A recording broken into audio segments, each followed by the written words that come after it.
ठीक है सर, जिस तरीके का ये माहौल है, एक तरफ एनडीए के अपने नेताओं के बीच जूतम पैजार हो रहा है, जूते चल रहे हैं, कपड़े फाड़े जा रहे हैं, उसके बाद अब भ्रष्टाचार के इतने गंभीर आरोप, और उन आरोपों को कोई विपक्ष नहीं लगा रहा है, तेजस्वी यादव नहीं लगा रहे हैं, राहुल गांधी नहीं लगा रहे हैं, लेफ्ट पार्टीज नहीं लगा रही हैं, प्रशांत किशोर लगा रहे हैं और उसको इंडोर्स कर रहे हैं भाजपा और एनडीए के अपने नेता।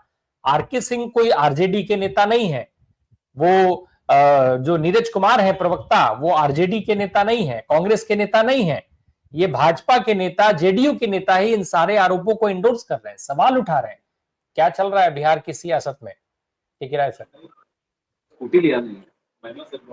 सर, जब ढाका में शेख हसीना के खिलाफ विद्रोह हुआ और जनता उनके राजमहल में घुसी, तो कोई कपड़ा लेके भाग रहा था, कोई कुर्सी लेके भाग रहा था, कुछ लोग बत्तख और मुर्गी लेकर भी भागते हुए दिखाई पड़े। आज पटना में और बिहार में एनडीए और नीतीश कुमार के सरकार की यही स्थिति है कि ये सत्ता से विदा होने का समय इनका आ गया। नवंबर में जिस ऐतिहासिक पराजय का सामना नीतीश बाबू करेंगे और भाजपा जिस तरह से जमीन में रसातल में जाएगी, अब उनको लग रहा है कि जितना राम नाम की लूट है, लूट सके तो लूट। और नीतीश बाबू को वही देखिए किस तरह से दो चेहरा लेकर चले कि नीतीश बाबू जितने अस्वस्थ हैं उतने ही अस्वस्थ रहे होंगे उड़ीसा के पटनायक साहब। और हर मंच पर मोदी जी उनकी बीमारी, उनकी लाचारी, उनके शरीर का कांपना, उनका अड़बड़ बोलना, उसको मुद्दा बना के कहे कि एक बीमार आदमी जो मानसिक रूप से भी बीमार है, और उनको लेकर ढेर सारे अश्लील और भद्दे कहानियां घड़ी गई उड़ीसा की राजनीति में। लेकिन नीतीश बाबू को किस तरह से ये दुर्गा जी के पंडाल में जो मूर्तियां रहती उस तरह से मूर्ति बनाकर इस्तेमाल कर रहे हैं। नीतीश बाबू, ये जो संजय झा का नाम ले रहे हैं, 5 लोग हैं मेरे ख्याल से, मेरे भाई साहब ज्यादा सटीक बताएंगे कि उसमें 2 या 3 नेता और 2 या 3 ब्यूरोक्रेट हैं। इन लोगों ने ऐसी घेराबंदी की कि अगर नीतीश बाबू एनडीए को छोड़ेंगे तो एनडीए में तो इनकी पार्टी टूट जाएगी। और इसीलिए जो सिंपैथी रखते हैं नीतीश बाबू को, वो चाह रहे हैं कि इनका लड़का किसी तरह राजनीति में प्रोजेक्ट हो जाए ताकि हमारी पार्टी का वजूद बचा रहे। और जो सबसे बड़ा हाइड्रोजन बम से भी बड़ा बम फूटा है परसों, कांग्रेस ने सदाकत आश्रम में जो वो डॉक्ट्रिन उन्होंने जारी किया है, जो राहुल गांधी ने सोशल जस्टिस को सोशल रिवॉल्यूशन के मंच पर ले जाकर बैठा दिया है। जो राहुल गांधी, जिसको आप कहते हैं कि बुद्ध के बाद अंबेडकर के बाद कांसीराम और बीपी सिंह, और उससे लंबी छलांग राहुल गांधी ने लिया। हो सकता है कि राजद सबसे बड़ी पार्टी हो, तेजस्वी सबसे बड़े नेता हो बिहार के अपनी पार्टी के, लेकिन बिहार का और देश का सबसे बड़ा नेता राहुल गांधी है।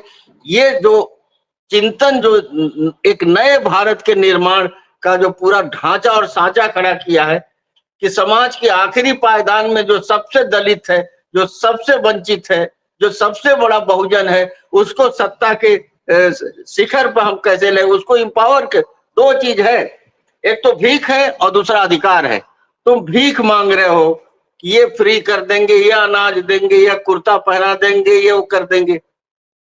राहुल गांधी ने कहा भीख नहीं, हम अधिकार देंगे, तुमको नौकरी मिलेगी और तुमको आरक्षण के साथ संरक्षण भी देंगे, तुमको तुम्हारे लिए प्रोटेक्टिव कानून बनाएंगे, तुमको अनुच्छेद 15 के तहत ये टाटा बिरला और अडानी अंबानी की कंपनियों में तुम्हारे लोगों को स्थान दिलवाएंगे, जल जंगल और जमीन की सुरक्षा करेंगे, नवी अनुसूची में डाल के 50% के सीलिंग को समाप्त कर देंगे। इलाहाबाद में राहुल गांधी ने कहा सत्ता मिले चाहे ना मिले, मैं इस जीवन काल में 50% की सीलिंग को तोड़ने वाला व्यक्ति बनना चाहता हूं।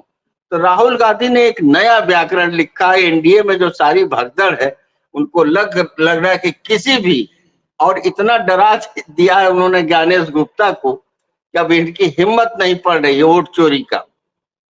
और बिहार में महागठबंधन की समूची पार्टियों ने जिस तरह से वोट को बचाने का, वोट को बढ़ाने का, वोट को बनाने का काम किया, चाहे वो राजद हो, चाहे वो सहनी की पार्टी हो, चाहे दीपांकर भट्टाचार्य और भाकपा माले हो, चाहे कांग्रेस हो, इनके कार्यकर्ता पहली बार कोई शिविर इस बात के लिए नहीं लग रहा है कि ये राजद का शिविर है। शिविर लग रहा है, जो मुझे सूचना मिल रही है कि ये महागठबंधन का शिविर है। इतनी यूनिटी, इतनी सॉलिडरिटी एक ज्वाइंट पॉलिटिकल फोरम का ये कभी भी भारत के इतिहास में नहीं देखा गया। तो ये सारा भगदड़ जो है, ये सारा, और ये अशोक चौधरी, सारे गुंडे बदमाश, ये सारे माफिया अपराधी, ये सब के सब जो है नीतीश बाबू को घेरे हुए हैं। और नीतीश बाबू का पूरा अति पिछड़ों का, अति दलितों का, महादलितों का सारा जनाधार नीतीश बाबू के हाथ से छूट चुका है। ये सारी परिस्थितियां, और सबसे बड़ी बात है कि राहुल गांधी ने जिस आप सिर्फ 36% की बात लोग कर रहे हैं कि अति पिछड़े 36% है। 36% नहीं, 85 से 88% पब्लिक, जो वंचित समाज, हर धर्म का, हर जात का, हर बिरादरी का, वो टोटल जो है इस महागठबंधन के झंडे को थामे हुए। आप देखिए कितने बहुत सारे ड्रास्टिक चेंजेस हो रहे हैं जिस पर हम लोग की निगाह करना चाहिए। पहली बार ओवैसी साहब अपने फिलर्स भेज रहे हैं, अपने एम्बेसडर्स, राजदूत भेज रहे हैं, अपने प्रतिनिधि भेज रहे हैं राजद के और महागठबंधन के लोगों को कि हम भी साथ आना चाहते हैं। पहली बार वो कह रहे हैं कि हमारी पार्टी आपसे बात करना चाह रही हो, क्योंकि वो जान रहे हैं कि अल्पसंख्यक समुदाय एक तरह से मुट्ठी बांध के खड़ी है कि एक भी वोट दूसरे को नहीं जाने देंगे और एक भी वोट को घर पे नहीं बैठने देंगे। बूढ़ा होगा कंधे पे लाद के, बूढ़ी माँ होगी खाट पे लाद के ले जाएंगे, लेकिन वोटिंग राइट को अपने किसी तरह से बचाएंगे। तो ऐतिहासिक चुनाव है सर, और बिहार हिंदुस्तान को रास्ता दिखाएगा। और ये जो भगदड़ है, प्रतिदिन आपको लगेगा कि जैसे मेले में हाथी घुस जाए, उस तरह से ये लोग भागेंगे, टूटेंगे, बिखरेंगे।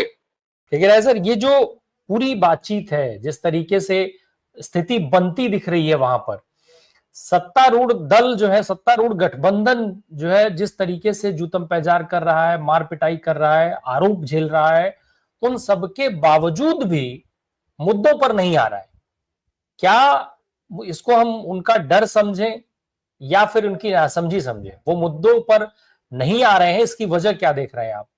क्या वो जानबूझ करके मुद्दों पर नहीं आना चाहते हैं, या फिर वो उतने सक्षम ही नहीं है कि मुद्दे पर आ पाए? राहुल गांधी की बहुत बड़ी उपलब्धि है कि उन्होंने संसद से बाहर राजनीतिक ताकत का इजहार सड़कों पर करने का ऐलान किया, उसको करके दिखा दिया। और पहली बार संसद से बड़ा धमाका संसद के बाहर हुआ, जब 300 सांसद इस देश के भ्रष्ट बेईमान चुनाव आयोग को चुनौती देने के लिए गिरफ्तारी दी, और सड़कों पर हमारी सम्मानित महिला सांसदों ने नारा लगाया, चाहे उसमें डिम्पल जी से लेकर इकरा हसन तक सभी लोग थे, और प्रियंका जी भी थी। तो ये नई प्रवृत्तियों, नई शक्तियों के उदय का काल है। और ऐसे समय में आप देख लिए उत्तराखंड में बेरोजगारी को लेकर देहरादून में कितना विशाल प्रदर्शन नौजवानों का जारी है। आप देख लीजिए कि इस देश का एक आज के दौर का लद्दाख का गांधी कितनी कठिन लड़ाई लद्दाख में लड़ रहा हो, कैसे बर्बरता से उसको कुचलने की कोशिश की जा रही है। जेनजी अपने का भारतीय संस्करण ये दिखाई पड़ रहा है, led by Rahul Gandhi. Gen Z वो नहीं है जो घरों में आग लगाती है, ऑफिसों में वो केवल कुचलने की कोशिश नहीं हो रही है। पिछले कुछ समय से, पिछले कुछ घंटों पे अगर नजर डालिए तो कोशिश ये हो रही है कि कैसे सोनम वांगचुक को जो है पाकिस्तानी साबित कर दिया जाए, पाकिस्तान कनेक्शन साबित कर दिया जाए। और बहुत स्ट्रांगली मैं ये बात कह रहा हूँ कि मोस्ट प्रॉब्ली अगले कुछ घंटों में साबित भी कर दिया जाएगा। साकिब भाई ने बड़ी बारीकी से बिहार के आंतरिक शक्तियों के संतुलन और टकराव दोनों को उजागर किया। लेकिन मैं भाई साहब के जो सुधाकर जी, क्या नाम उनका, उनके बात से बिल्कुल मैं एकदम सहमत नहीं हूं कि ये जो प्रशांत किशोर है, ये कोई किंग मेकर की भूमिका में है। प्रशांत किशोर और तेजस्वी की ताकत बराबर है। प्रशांत किशोर किसी बड़े राजनीतिक परिवर्तन को का आगाज कर सकते हैं। प्रशांत किशोर मीडिया क्रिएशन है जो भाजपा के पैसे पर वहां राजनीति कर रहा है। 2-2.5 साल से मेरे स्टूडेंट जो मेरे यहाँ ह्यूमन राइट ट्रेनिंग करते थे, 4-5 लड़के उसके यहाँ 2 साल नौकरी किए। लैपटॉप उनको फ्री में दिया जाता है और उनको 25,000 से लेकर 40,000 तक तनख्वाह, करोड़ों रुपया इसका रोज का खर्चा। एक भी आदमी नहीं, ऐसा नहीं है जो पॉलिटिकल एक्टिविस्ट है, सारे लोग पेड हैं। और प्रशांत किशोर ने जिस जिस घिनौने ढंग से राहुल गांधी के ज्ञान पर, उसके राजनीतिक सोच पर सवाल उठाया है, प्रशांत किशोर को कभी नहीं, महागठबंधन को इसे अभी अपने आसपास नहीं। एक नई शक्ति जो बिहार में, जो महागठबंधन के इस वोटर अधिकार यात्रा के समय उदय हुआ और जिसका असर दिख रहा है, जो 10 पॉइंट डॉक्ट्रिन जो राहुल गांधी ने लाए, वो शक्ति है सीपीआई एमएल, जिसके नेता दीपांकर भट्टाचार्य हैं। और साकिब भाई को पता, हर आदमी को पता है कि मध्य बिहार से लेकर बिहार के बड़े हिस्से में कम से कम 3-4 दशक से कुर्बानियों के रास्ते पे चलकर इन लोगों ने बड़ा भूमि संघर्ष खड़ा किया। इनके एक नेता कॉमरेड जौहर ने वहीं सहार में, जो भोजपुर में, अपनी शहादत दिया। सैकड़ों कुर्बानियों के ऊपर ये पार्टी खड़ी, और ये भूमि सुधार से लेकर और जमीन के बंटवारे, जमींदारी उन्मूलन, सीलिंग, तमाम सवालों पर, और इनका संगठन रोजगार के सवाल पर लड़ रहा है। और जिस तरह से एक्टिविस्ट इस रोजगार यात्रा में इस पार्टी के, और जिस तरह से महत्व मिला इनको, दीपांकर जी को, ये इस शक्ति की तरफ हमको हमेशा नई फोर्सेस की तरफ देखना चाहिए, जिसमें राजा राम भी हैं, जिसमें सुदामा प्रसाद भी हैं, जिसमें शशि यादव भी हैं, जिसमें सरोज चौबे भी हैं।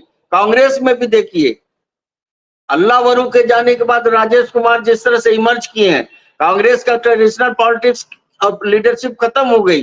जिस तरह से कांग्रेस में शाहनवाज, जो इलाहाबाद का लड़का, माइनॉरिटी के बीच में जितना असर्टिव काम वहां कर रहे हैं, और एक अलग पहचान। अभी तक तो कांग्रेस के बारे में, माफ करिएगा, पहचान ये थी कि कांग्रेस के विधायकों के, ऐसा लोग कहते हैं, ये साकिब भाई कंफर्म करेंगे कि ज्यादातर लिस्ट जो है वो लालू यादव जी ही बनाते थे कि किस कांग्रेस से कौन कहां से लड़ेगा।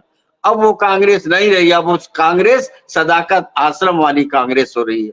तो ये जो नई शक्तियां जुड़ी हैं, वो नए नारे के साथ आज पूरा जाति जनगणना से लेकर और आरक्षण से लेकर आर्टिकल 15 से लेकर और 9वीं अनुसूची की जो बात हो रही है, वो एक नए राजनीति का व्याकरण, जिसके रचयिता जो है वो राहुल गांधी जरूर है, लेकिन जिसके कारक शक्तियां, जो कैरियर फोर्स है, वो राजद भी है, वो सीपीआईएमएल भी है, वो सहनी की पार्टी भी है, और साकिब जी जैसे, कामायनी जी जैसे ईमानदार, समर्पित बुद्धिजीवी भी है।